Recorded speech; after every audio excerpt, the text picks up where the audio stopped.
Praise the Lord and hallelujah. आज का हमारा मनन नीति वचन का तीसरा अध्याय और उसका 7वां वचन है। And it says over here, Bible में लिखा है प्रोवर्ब्स 3 चैप्टर 3 एंड वर्स 7। और बाइबल कहती है हमसे, अपनी दृष्टि में बुद्धिमान न होना, परमेश्वर का भय मानना और बुराई से अलग रहना। ये वचन है आज का कि अपनी दृष्टि में बुद्धिमान न होना, अपनी नज़र में अपने आप को बुद्धिमान न बनाओ, अपनी नज़र में बुद्धिमान मत होना, बल्कि परमेश्वर का भय मानना। हम जानते हैं कि परमेश्वर का भय ये बुद्धि की शुरुआत है।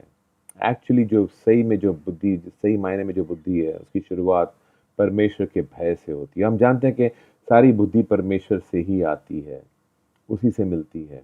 एंड इट सेज परमेश्वर का भय मानना और बुराई से अलग रहना।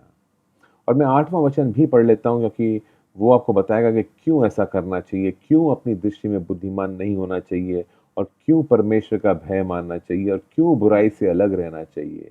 मोटिवेशन क्या है इसका? ये 8वां वचन कहता है, ऐसा करने से तेरा शरीर भला चंगा और तेरी हड्डियां पुष्ट रहेंगी। माय गुडनेस, तुम्हारा शरीर भला चंगा रहेगा और तुम्हारी हड्डियां पुष्ट रहेंगी। क्या करने से? एक सिंपल फॉर्मूला दिया है।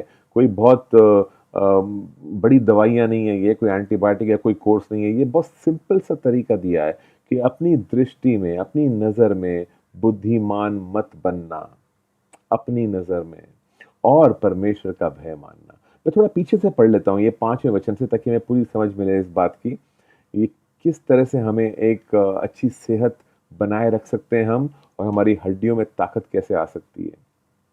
सो 5वें वचन से पढ़ रहा हूँ। इट सेज, तू अपनी समझ का सहारा न लेना, पर वरन संपूर्ण मन से परमेश्वर पर भरोसा रखना। तू अपनी समझ का सहारा मत लेना, बल्कि परमेश्वर पर भरोसा करना। सो कितना कितना कठिन हो जाता है हमारे लिए कभी कभी अपनी समझ का सहारा नहीं लेना। इंसान की हैबिट है, वो अपनी समझ के पास जाता है पहले। हर चीज, हर परिस्थिति में पहले खुद सोचना शुरू करता है, मैं इसका हल निकालना शुरू करता है। और बाइबल हमें समझा रही है, अपनी समझ का सहारा मत लेना, बल्कि परमेश्वर पर भरोसा रखना। अब क्या दोनों चीजें साथ में हो सकती हैं? मैं अपनी समझ का सहारा भी लूं और परमेश्वर पे भी भरोसा करूं? ये दोनों साथ साथ नहीं हो सकते हैं। आपकी समझ आपकी दुश्मन है, क्योंकि आप बहुत ज्यादा सोचते हो, समझने की कोशिश करते हो। ये परमेश्वर की बातें चल रही है। परमेश्वर बोलता है, मेरे रास्ते तेरे रास्ते नहीं है। हम उसके रास्ते कैसे समझ सकते हैं? वो बोलता है, मेरी सोच तेरी सोच नहीं है। तो जो परिस्थिति मेरी है और जो मैं हल निकालने की कोशिश कर रहा हूँ, मैं आपको बता रहा हूँ, जो हल परमेश्वर के पास में है वो हल आपके पास में नहीं है, क्योंकि उसकी सोच आपकी सोच नहीं है, उसके रास्ते आपके रास्ते नहीं है। तो वो जो सोचता है वो अद्भुत ही होता है, एकदम अलग होता है और सुपीरियर होता है, बेहतर होता है, हमारी सोच से बेहतर होता है। तो या तो हम अपनी समझ का सहारा ले लें, या फिर हम परमेश्वर की समझ का सहारा लें। बेहतर क्या है? परमेश्वर की समझ का सहारा लेना बेहतर है। तो आप पूछोगे, लेकिन छोटी छोटी बातों में क्या हमें परमेश्वर के पास जाना चाहिए? यस, जाना चाहिए। और ये क्यों ज़रूरी है? क्योंकि जब आप छोटी-छोटी चीज़ों के लिए परमेश्वर के पास जाओगे, तो एक हैबिट बन जाएगी उसके पास जाने की। तो जब बड़ा तूफ़ान तुम्हारे जीवन में आएगा, तुम सोचोगे, नहीं अब मैं क्या करूँ, क्या? तुम वही करोगे जो हमेशा करते हो, जो तुम्हारी आदत है। तुम परमेश्वर के पास में जाओगे, तुम परमेश्वर के पास जाओगे। जो लोग परमेश्वर पर छोटी बातों में भरोसा कर सकते हैं, वो बड़ी बातों में भी भरोसा कर पाएँगे। लेकिन अगर आप अपने सर्दी-ज़ुकाम के लिए आपने दुआ नहीं की है परमेश्वर से, तो कैंसर के लिए भी उस पे भरोसा नहीं कर पाएँगे। बड़ी बातों के लिए भी उस पे भरोसा नहीं कर पाएँगे। तो अभी से आदत बनाओ इसको, अपनी समझ का सहारा न लेना, वरन संपूर्ण मन से यहोवा पर, परमेश्वर पर भरोसा रखना। उसी को स्मरण करके सब कार्य करना।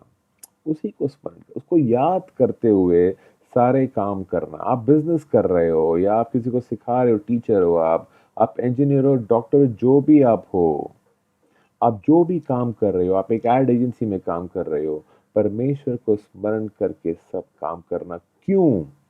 क्योंकि वो तेरे लिए सीधे मार्ग निकालेगा, सरल मार्ग निकालेगा। कुछ लोग बोलते हैं कि कितना कठिन है, कितना कट थ्रोट वर्ल्ड है, कितनी चुनौतियाँ हैं, कितना कॉम्पिटिशन है मार्केट में।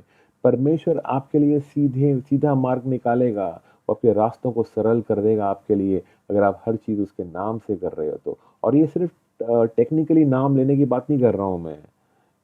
ये एक हृदय से जब मैं पुकार होती है मेरे अंदर से, कि मैं हमेशा हर चीज़ में परमेश्वर को याद करता हूँ, उसके साथ-साथ चलता हूँ, तो मेरे रास्तों को सरल करता है मेरा परमेश्वर मेरे लिए।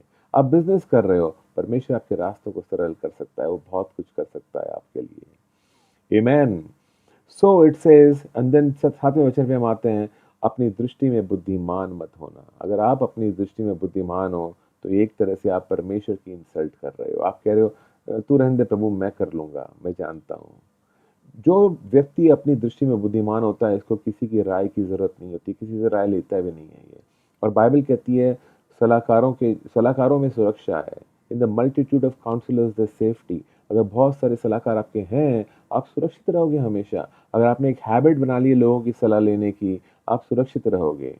पर किन लोगों की सलाह? आत्मिक लेवल में जो स्ट्रॉन्ग है, उन लोगों की सलाह। जो प्रभु की वाणी बोलते हैं, जो प्रभु की बातों, प्रभु के वचन में से बात करते हैं, जो प्रभु के रास्तों पे चलते हैं, उनकी सलाह, इसमें सुरक्षा है। और परमेश्वर से मांगना ज़रूरी है हर चीज़ हमें।